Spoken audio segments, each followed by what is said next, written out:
La situation à présent dans le nord de la Syrie, le cessez-le-feu entre Damas et les forces kurdes a été prolongé de 15 jours, mais on nous rapporte des violations de la trêve de part et d'autre. Wassim Nasr, vous nous avez rejoint, bonjour à vous. Bonjour. Quelle est la situation ce lundi 26 janvier? Bon, tout de suite, regarder une carte pour voir quelles sont en fait les lignes de démarcation entre les forces kurdes et les forces de Damas à l'heure où on parle. Là, on va voir le territoire qui a été récupéré donc par les forces, par l'armée syrienne, et la limite, donc en jaune, les zones contrôlées toujours par les forces kurdes. Ce qui est le plus important, comme vous l'avez dit, c'est qu'il y a toujours des violations, des escarmouches entre les deux. Il y a des civils qui meurent d'un côté comme de l'autre sur les routes. Mais on va voir par exemple qu'il y a un gros effort qui est mis par le ministère de l'Intérieur syrien à déployer des forces derrière les lignes de démarcation.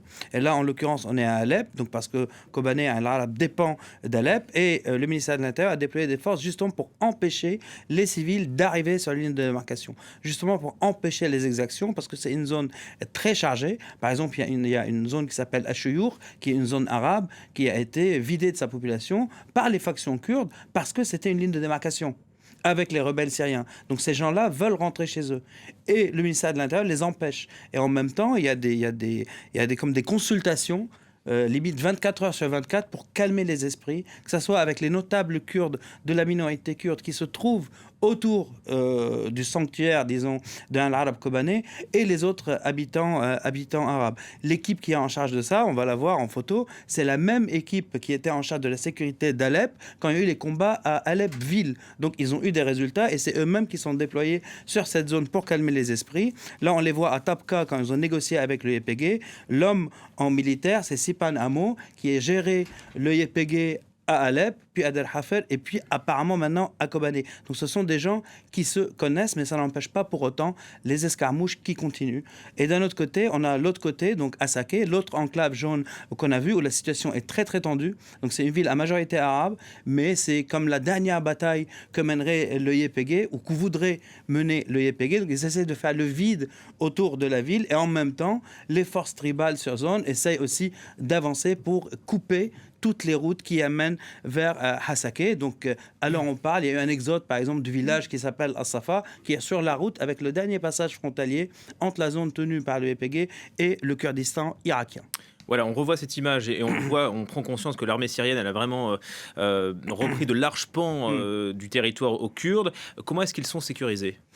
En fait, il faut rappeler, comme on l'a dit ici la semaine dernière, que des gens ont retourné leur veste. Donc ce sont les combattants arabes qui étaient dans les rangs des forces de démocratie syriennes qui ont retourné leur veste. Maintenant, le gros défi pour Damas, c'est de stabiliser la zone. Donc à cette fin, ils envoient le conseiller spécial du président syrien, Jihad Essacher, qui a en charge le dossier des tribus et des clans. On l'a en image à son arrivée à Raqqa. Donc l'État se manifeste, disons, à travers la personne de Jihad Essacher, pas en termes de sécurité, pas en termes, disons, militaires, mais surtout pour empêcher les gens de s'en prendre les uns aux autres. Parce que dans cette zone, les clans, les tribus, en partie étaient avec Assad, en partie étaient avec les forces démocraticiennes, en partie avec l'État islamique, et en partie, il y a des gens, donc de ces clans-là, des déplacés, qui reviennent d'Idlib chez eux. Donc comment empêcher le feu de prendre entre eux? Il y a eu des vrais combats, par exemple, dans un village qui s'appelle Gharanij, où l'armée, la nouvelle armée syrienne, est obligée d'intervenir pour empêcher les gens de s'entretuer. Il y a eu plusieurs arrestations dans ces villages pour empêcher que les personnes arrêtées, donc qui travaillaient, que ce soit pour Assad ou pour les factions kurdes, ne soient tuées par les habitants. Donc on les arrête pour empêcher des meurtres. Il y a aussi des campagnes, disons, de régularisation qui ont commencé hier. On va voir en image. Donc ce sont les combattants arabes des YPG, des forces démocraticiennes, qui viennent régulariser leur situation. Donc il y a un vrai effort pour faire la différence entre les recrues arabes qui étaient pour la paix, la jeunesse du YPG et les vrais combattants PKK, kurdes, donc très, disons, extrémistes, disons les choses comme elles sont. Et il y a aussi une réactivation, là, voilà, des recrutements. Et donc là, on voit que les gens veulent rentrer dans l'armée. Pour la simple raison que c'est une zone très, très pauvre et les gens se battent pour être recrutés parce que qui dit armée, dit paye. Et beaucoup de gens qui étaient payés par les forces démocratiques aujourd'hui sont sans paye. Donc il y a un vrai appel, un appel d'air pour que les gens soient recrutés et donc à travers ce recrutement, que la zone soit quadrillée. L'autre point à surveiller de près, ce sont les prisons et leur contrôle, Wassim. Effectivement, donc on a vu par exemple, on va revoir la carte. Donc il y a le camp d'Al-Hol, le camp d'Al-Roj, la prison de Shaddadi et la prison de Raqqa. La prison de Shaddadi a été évacués par les forces démocratiques syriennes, il y a eu un vide. Et pendant ce vide, il y a des prisonniers qui se sont échappés. Là, on parle de combattants de l'État islamique. On les a en image. Donc, il y a à peu près une centaine de combattants qui ont réussi à fuir. Là, on les voit sur les routes.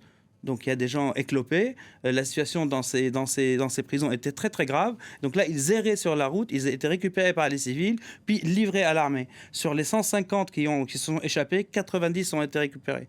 Il y a eu aussi un vide à Al-Hol qui a été évacué par les forces démocratiques qui se sont repliées sur Assaké pendant 2 heures à peu près. Il y a eu aussi des fuites des familles donc de djihadistes. Mais il n'y a pas eu de milliers de fuites de djihadistes. À l'inverse, il y a des endroits où ça s'est bien passé, comme par exemple pour la prison de Raqqa, Al-Qattan, qui a été livré à travers un accord, donc via la coalition et les nouvelles forces armées syriennes. Sauf que, par exemple, samedi, il y a eu 126 mineurs qui ont été libérés. Là, on les voit. Et parmi ces mineurs qui ont été accusés de terrorisme, disons, il y a aussi des gens qui étaient accusés de soutenir le nouveau pouvoir à Damas, des gens qui étaient pour du crime ou pour des affaires, disons, de conflit ou de crimes normal, hein, de droit commun, et qui étaient là-dedans. Il y a eu 126 personnes libérées. La prison d'Al-Qattan, il y a plus de 3000 détenus.